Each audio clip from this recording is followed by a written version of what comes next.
Hello, we are here today at the Hardin County Chamber of Commerce with Ms. Margie Portman. She's the president of the Hardin County Chamber of Commerce. Hello. Good afternoon. How are you?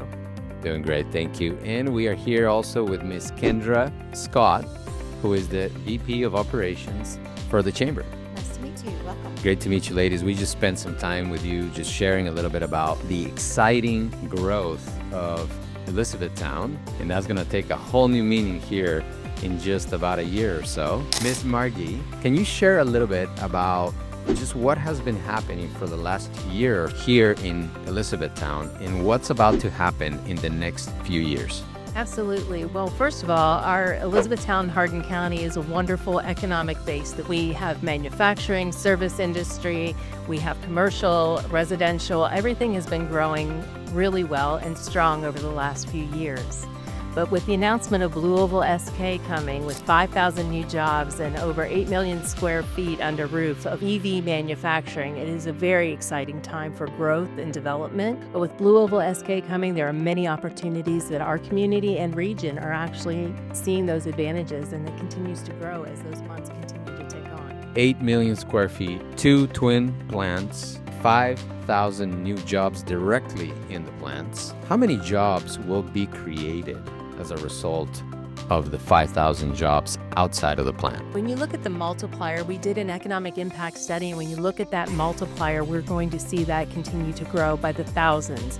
And those opportunities continue to grow, whether it is in that housing sector, the commercial sector. We need services associated with those, and also the support for all of those people coming to our area and our region. Not everyone will be local, and we're welcoming people from other countries as well as throughout the U.S. and throughout the Commonwealth. So it's a very exciting time for all of Hardin County. That is so exciting. Ms. Kendra, I know that when you heard the announcement of Blue Oval and Ford being partners in this massive project, which you have been waiting for many years, sounds like, you did not sit idle, which I think is great. You actually commissioned a special study to understand the impact, and you've collected some amazing data as a result of that. Can you tell us a little bit about the study, some of the highlights of that study? Certainly. As you mentioned, yes, we were very excited to have this come. That property had been marketed, and we had vision in our county. Our leaders had vision for many, many years to have something develop on that site. So when the announcement was made, there was that wonderful initial amount of excitement, but then also the fear kind of set in of how do we respond. We don't want to sit idle. We want to get ahead of the curve. And so with the leadership of Margie, many of our President Circle members, folks that had that economic development background, we really wanted to answer those questions for our community of how will this impact our city, our county, our region, everything from roads to schools to housing to healthcare, how to prepare that workforce and where to get that workforce. So the Chamber was very proud to take the lead in the initiative. That's what we're here to do, is help our businesses obviously grow and develop. So we were proud to take the lead on that, to commission the study, and it took several months to complete. It wasn't just an overnight quick turnaround. It was a very in-depth and intense study done by a local professional who has great experience in that. And so he met directly with the folks from Blue Oval SK, as well as community leaders, folks representing a numerous amount of fields, to gather all the information and compile those results. So, and then once that information was gathered, they developed a list of recommendations and ways that we can actually implement some of those findings. So, and then all that we've made available to our members, which has been a great answer to their questions of how they can plan and prepare for it. So we call it Energy State.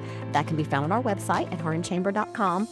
But it's been a wonderful resource for folks to use to plan to move forward. That's great. It has been a great resource for us to understand the area, the market. You know, we're real estate investors, and we like to see the growth and where are people coming from. I really commend you for doing that study and, you know, helping us understand, because otherwise we would have to go do the study. So you did a lot of our work for us. Another thing that I wanted to ask, as far as housing goes, because I noticed that as it is, the last few days we've been here in Elizabethtown, we've noticed is a busy small city.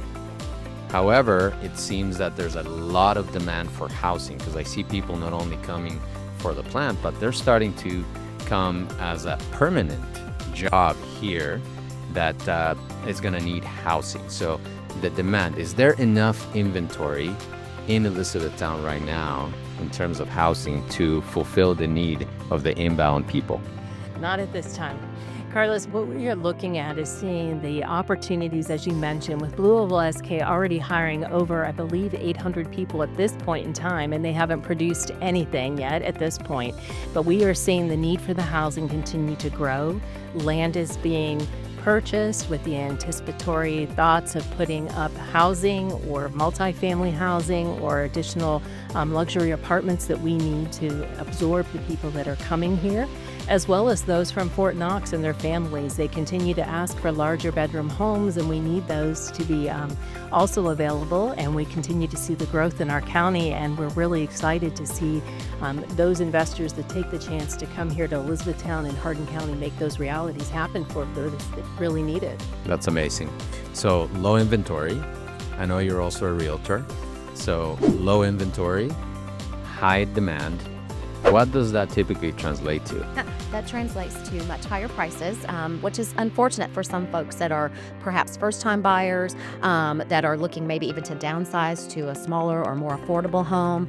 So our rates have significantly increased. So it's harder for some folks to get into the market. It's harder for some folks even to afford luxury apartments. And so there is a need for affordable multifamily housing. So we're seeing a lot of projects and developments coming to our community, which is wonderful. And we know it can't happen overnight, but a lot is being built. So we're trying to move the needle, but we know it's going to take some time to get folks where they need to be. That's great. You know, and as real estate investors, we understand that it's rare when the development can catch up in significant quantity, especially when population increase is about to explode by 70%, which is what I read in your report. Is that something that you are super excited about? But as well, you know, there's going to be a lot of things that need to happen to fulfill this demand.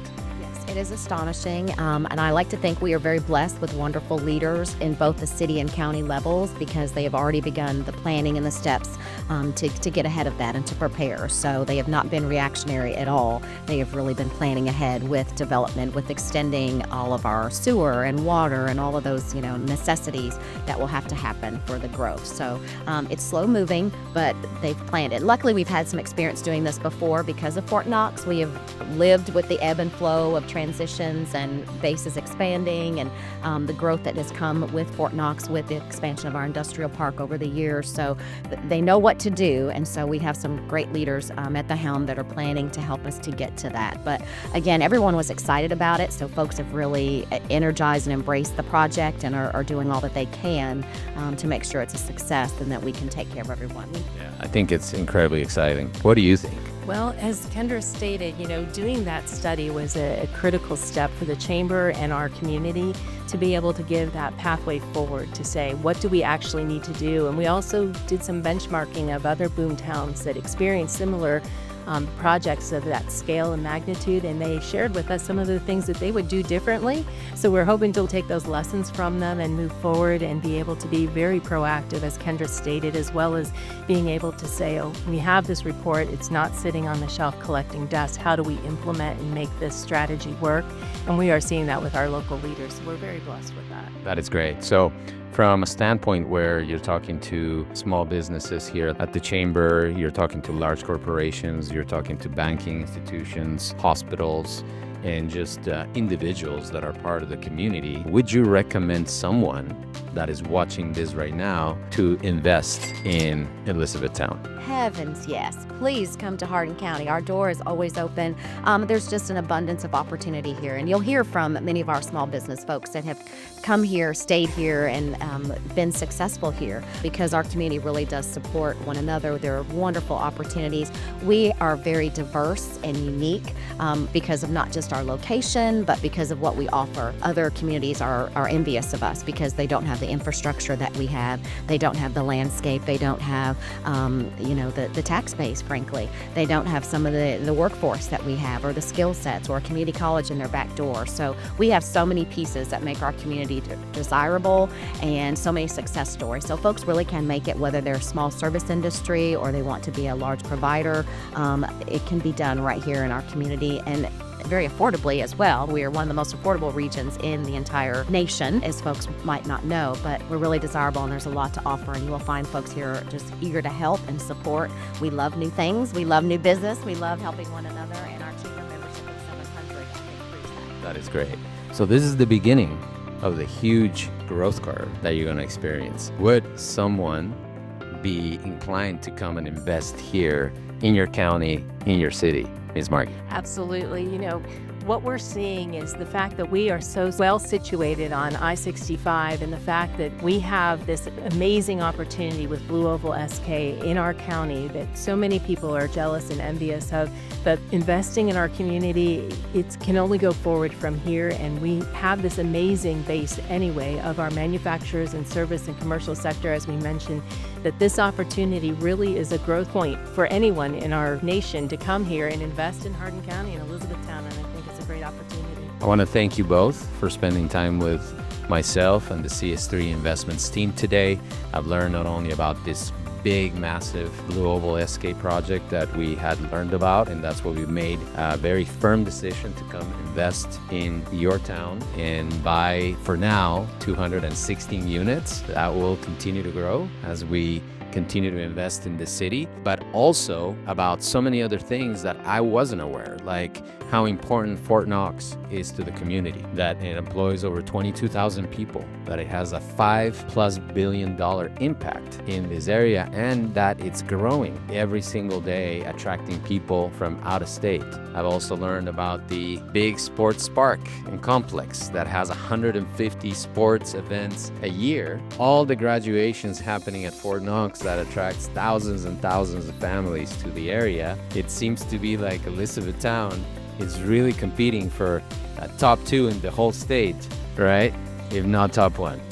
We typically rank 5th or 6th in tourism, so we used to be called Hub City because all roads lead to Elizabethtown, and we're okay with that. Our schools are typically ranked in the 1st and 2nd tier in our Commonwealth, so our educational system is fantastic, and you just won't find better people. I'm biased, I'm a native, but we're the door is always open, and we welcome anyone and everyone to our community. We are blessed with diversity and kindness, and it's a great place to work, live, play, raise your family, and settle. So we invite everyone to come see us in Hardin County. Thank you so much, Ms. Margie. I want to thank you. Any last words? We just want to thank you and your company, as well as your potential investors, in making this a commitment to and important for your company as well as for Elizabethtown and Hardin County. It's people like you that help continue to grow, bring that influx. That outside opinion also matters to us, and we welcome. I am not a native here, but I have been welcomed, and we welcome you to our community.